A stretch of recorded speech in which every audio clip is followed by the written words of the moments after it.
మనమైతే ఇప్పుడు ధర్మపురిలో ఉన్న గోదావరి నది అయితే పోతున్నాం.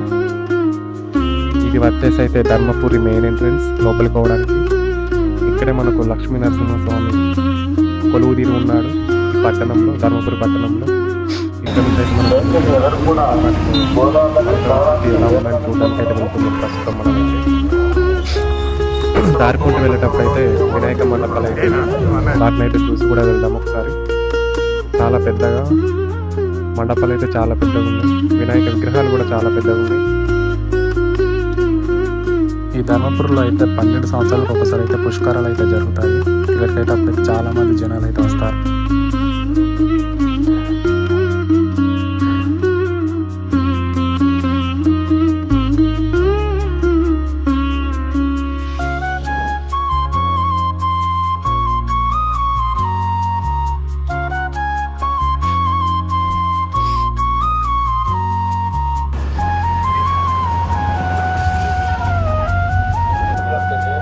ఇది వచ్చేసి అయితే ధర్మపురి మెయిన్ సర్కిల్. ఇక్కడ నుంచి మనం స్ట్రైట్గా వెళ్తే మనకు లక్ష్మీ నరసింహస్వామి టెంపుల్ ఉంది.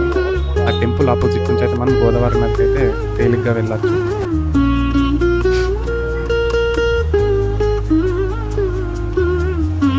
మనం కొంచెం ముందడికి వెళ్తే రైట్ సైడ్ అయితే బ్రహ్మ పుష్కరిణి కోనేరు అయితే ఉంటుంది ధర్మపురికి సంబంధించింది.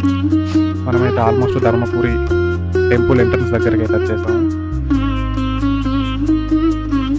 ఇదే మనకు ధర్మపురి లోపలికి వెళ్ళడానికి అయితే టెంపుల్. ఇప్పుడైతే మనం గోదావరి నది చూడడానికి అయితే వెళ్తున్నాం. అక్కడ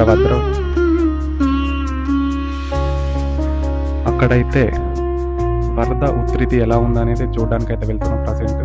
పైన పోచంపల్లి, నిజాం సాగర్, కడెం ప్రాజెక్ట్ నుంచి భారీ వర్షం రావడం వల్ల అయితే నీళ్ళు అయితే ఇక్కడికైతే ఫుల్ వస్తున్నాయి. అయితే చూడడానికి వెళ్తున్నాం. ఇక్కడైతే మనకు రైట్ సైడ్ ఒక టెంపుల్ అయితే ఉంది, ఆర్యవశ్య భవన్ అని. ఇలానే కాస్త ముందరికి వెళ్తే మనకైతే గోదావరి నది కనిపిస్తుంది. ఆల్మోస్ట్ అయితే దాని దగ్గరికి అయితే ఏరుకుందాం. ఒకసారి చూద్దాం ఇక్కడ నుంచి గోదావరి నది.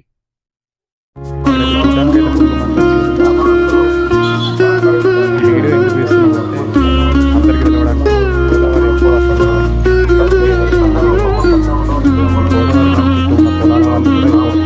గోదావరి నది చుట్టూ ఉన్న పొలాల వాళ్ళు కూడా వీడియో అయితే తీయడానికి మెయిన్ పర్పస్. ఇక్కడ నుంచి అయితే మనకు టెంపుల్ మొత్తం అయితే ఇక్కడ మనకు హనుమాన్ టెంపుల్ కూడా కనిపిస్తుంది, సీతారామ దేవాలయం. సంతోష్ మాత టెంపుల్ అయితే వాటర్లో మొత్తం మునిగిపోయింది, లోపలికి అలో లేకుండా అయిపోయింది. ఈ ధర్మపురి గోదావరిలో అయితే 9 గుండాలు అయితే ఉన్నాయి. ప్రస్తుతానికైతే మనకు 7 నేమ్స్ అయితే తెలుసు. కొంతమంది 7 ఉన్నాయి, కొంతమంది 9 ఉన్నాయి అని అయితే చెప్తారు. ఇక్కడ ఫస్ట్ గుండం అయితే పేరు వచ్చేసి పాలగుండం, సెకండ్ వన్ వచ్చేసి నీలగుండం, మూడవది నేటిగుండం, 4th 5th వచ్చేసి పెద్ద సంతోషి మాత, చిన్న సంతోషి మాత, 6వది వచ్చేసి అయితే బ్రహ్మగుండం, 7వది వచ్చేసి అయితే దేవలగుండం. ఈ దేవతల గుండంలో అయితే ఇది చాలా లోతుంటుంది. ఇక్కడ సుడిగుండాలు కూడా ఏర్పడతాయి. ఈ ధర్మపురి నది అయితే ఉత్తరం నుంచి దక్షిణానికి అయితే ప్రవహిస్తుంది. అందుకే దీన్ని దక్షిణ వాహిని అంటారు. ఇక్కడ దీనికైతే మరొక పేరు ఉంది, దక్షిణ గంగా అని కూడా అంటారు. ఇది భారతదేశంలో గంగా నది తర్వాత 2వ పొడవైన నది. భారతదేశంలో 3వ అతిపెద్ద పరివాహక ప్రాంతంగా ప్రవహిస్తున్న నది. భారత భూభాగంలో మొత్తం ఇది 10% అయితే ఆక్రమించుకుంది. దీని జన్మస్థానం మహారాష్ట్రలోని నాసిక్లోని త్రయంబకేశ్వరంలో ఉంది. ఇది తూర్పు దిక్కున ప్రవహిస్తుంది. 1465 కిలోమీటర్ల పొడుగు అయితే ఉంటుంది. ఇది మహారాష్ట్రలో 48.6%, తెలంగాణలో 18%, ఏపీలో 4.5%, ఛత్తీస్గఢ్లో 10%. ఇదైతే చివరిగా బంగాళాఖాతంలో అయితే కలవడం అయితే జరుగుతుంది. ఇంకా కొంచెం మనం ముందుకు వెళ్తే ఇక్కడ అయితే ఈ శ్మశాన వాటికం కూడా మునిగిందో లేదో అయితే, ధర్మపురి శ్మశాన వాటికం మునిగిందో అయితే దాని దగ్గరికి వెళ్ళి అయితే చూసేద్దాం.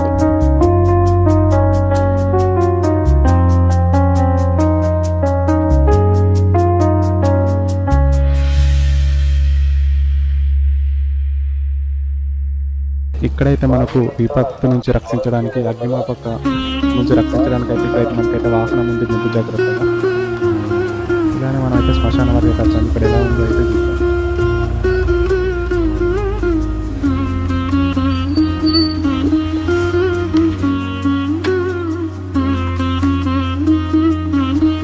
శ్మశానానికి శివుడు కాపలిదారుడుగా ఉండడానికి గుర్తు చేయడానికి అయితే ఇక్కడ శివ విగ్రహం అయితే చాలా అద్భుతంగా ఉంది. చూద్దాం.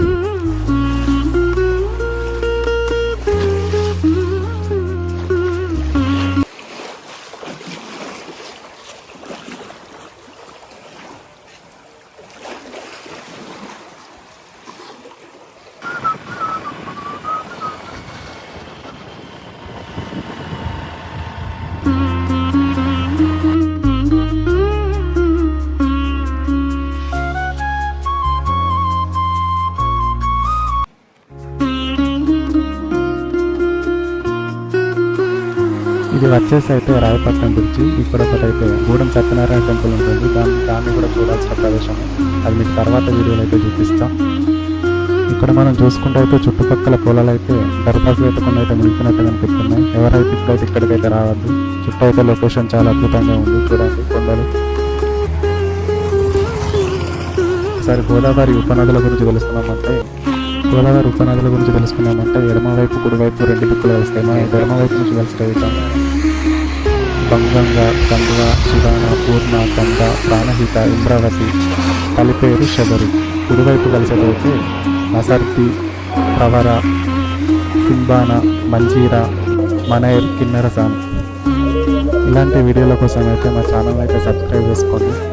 మీకు ఏమైనా విషయాలు గిట్ట మిస్ అయితే కామెంట్ రూపంలో తెలియజేయండి. Thank you for watching.